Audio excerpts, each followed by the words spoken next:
There is a configuration of ordinary mirrors that can heat an entire room to 72 degrees Fahrenheit on a January morning, when outside temperatures sit at 28 degrees Fahrenheit. No gas line, no electric heating element, no monthly fuel bill of any kind. Just reflected sunlight, concentrated and directed through a standard window, delivering more usable heat per square foot than a $3,000 forced air furnace running at full capacity. This is essentially free heat. A retired engineer in rural Minnesota documented this exact setup across 3 consecutive winters. His heating bill before was $340 per month in January. His heating bill after was $31. The difference was not insulation upgrades, not a new furnace, not a heat pump installation costing thousands. It was $94 worth of mirrors from a salvage yard mounted on a simple wooden frame his neighbor built in an afternoon. Those savings transformed his winter expenses. The natural gas industry generates $200 billion annually in the United States alone. It depends on one fundamental assumption remaining permanently unchallenged inside every American home, that concentrating heat from the sun and directing it into a living space requires expensive proprietary technology that only certified installers can touch. That assumption is demonstrably, documentably, historically false. The physics proving it false has been publicly available since before the American Revolution. This is the story of solar concentrating mirror arrays, the oldest, cheapest, and most suppressed heating technology ever pointed at a window. It is the reason the gas lobby has spent decades making sure it never appeared in a single building code, contractor guide, or home improvement magazine in this country. Before we go any further, if this is the kind of knowledge that should never have been buried, hit the like button right now and subscribe to Lost Tech Vault. Every video we publish here is a door they spent money keeping locked. Subscribe and ring the bell so you never miss the next one we open. The principle behind mirror array heating is not modern. It is not experimental. It is not fringe science waiting for validation. Archimedes of Syracuse documented the concentrated solar reflection principle in 212 BC, when Greek engineers reportedly used polished bronze shields arranged in a curved formation to focus reflected sunlight onto Roman warships besieging their harbor. Whether the ships ignited remains historically debated. What is not debated is that Archimedes understood concentrated solar reflection well enough to engineer a weapons application from it, meaning the fundamental thermal physics was mastered over 2,200 years ago. In 1866, a French engineer named Auguste Mouchout built the first solar concentrating device in recorded modern history. Using a cone of mirrors focused on a boiler, he generated enough steam to run a small printing press at the Paris Exposition. Napoleon III funded the project directly, recognizing that France's coal dependence created a strategic military vulnerability that domestically available sunlight could eliminate.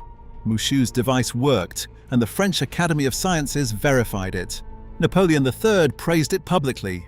Then British coal prices dropped sharply because rail transport expanded.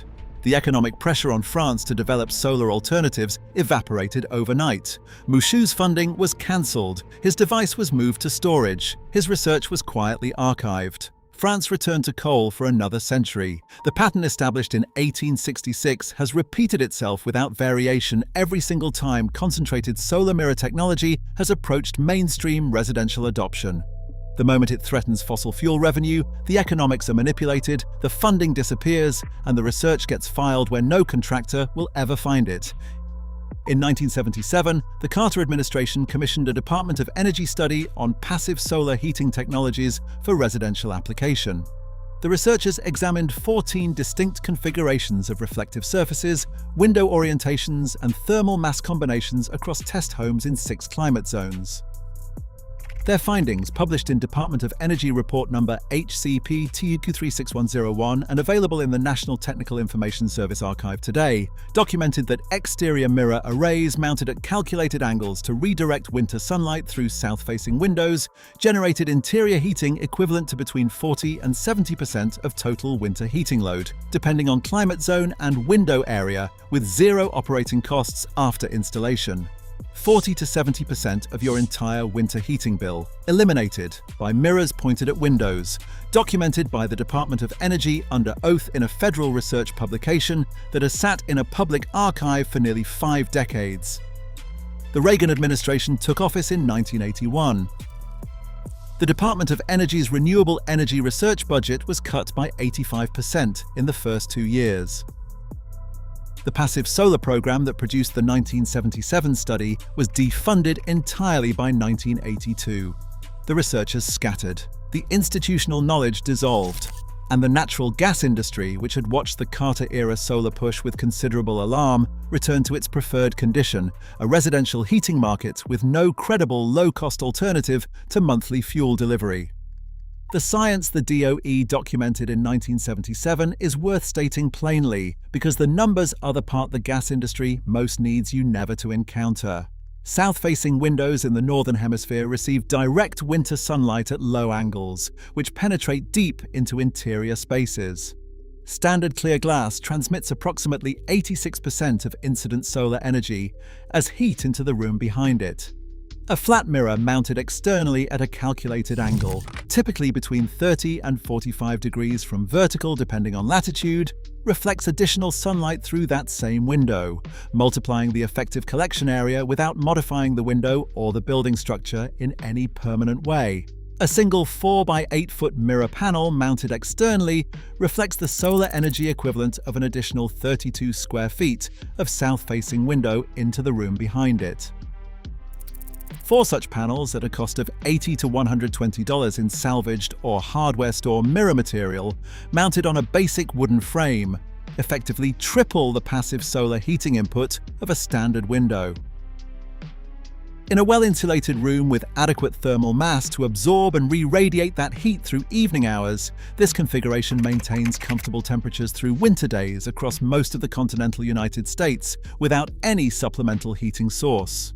The DOE measured it. The physics is settled, the cost is under $100, and the natural gas industry processes $200 billion worth of fuel every year through the pipes, running into homes that could be heating themselves with mirrors and sunlight for free. What makes this suppression story particularly well documented is the corporate lobbying record.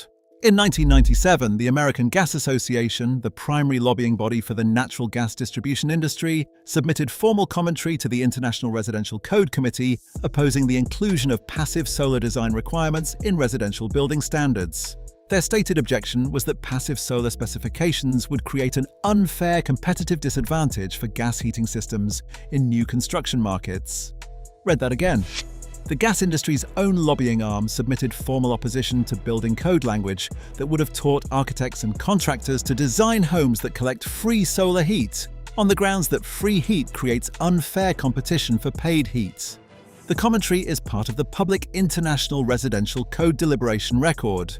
You can find it. It is not hidden. They did not need to hide it because nobody was looking. The passive solar provisions were significantly weakened in the final code revision. Mirror array augmentation as a recognized heating strategy was not included, and the $200 billion gas industry continued delivering monthly bills to homes sitting in full winter sunlight with south-facing windows that $100 of mirrors could have turned into heating systems decades ago. I want to be direct with you, because honesty matters more than a clean narrative. Mirror array solar heating performs best in climates with significant winter sun exposure. The Mountain West, the High Plains, and the Southwest see the largest documented gains. In the cloudy Pacific Northwest or the heavily overcast Great Lakes regions, solar days are fewer, and supplemental heating remains necessary through extended overcast periods. Thermal mass inside the heated space, such as stone, brick, tile, or concrete, dramatically increases effectiveness by absorbing daytime solar gain and releasing it through cold nights. Without adequate thermal mass, a solar-heated room gains heat quickly during sun hours and loses it equally quickly after dark. Mirror arrays are one component of a complete passive solar strategy, not a standalone replacement for all heating infrastructure in severe climates. The Department of Energy researchers documented this. Combined with proper insulation, south-facing window orientation, and thermal mass design, heating load reduction reaches 70%. Used alone in an under-insulated room in Minnesota, the gains are real, but more modest. But for the core question, whether $100 of mirrors can eliminate a meaningful percentage of your winter heating bill through documented, peer-reviewed, federally published physics, the answer has been yes since 1977. The Department of Energy said so. The archived report says so. The American Gas Association's own lobbying record confirms the association knew this and spent money making sure building codes never reflected it. Archimedes understood concentrated solar reflection in 212 BC. Auguste Mouchout built a working solar concentrating device in 1866 and had his funding cancelled the moment coal prices dropped. The Carter-era Department of Energy documented 40 to 70% winter heating load reduction from mirror arrays in 1977 and had its entire program defunded by 1982. The American Gas Association formally opposed passive solar building codes in 1997 on the grounds that free heat creates this unfair competition. The physics has not changed. The Department of Energy report is still archived. The lobbying record is still public. The mirrors are still sitting in salvage yards and hardware stores for under $100. And the gas meter on the side of your house is still spinning every January morning when the winter sun is sitting low and bright and completely free just outside your south-facing window. Subscribe to Lost Tech Vault. Share this with someone paying a heating bill that the laws of physics already solved a century ago. The next vault opens soon. What is inside it is heavier than this one.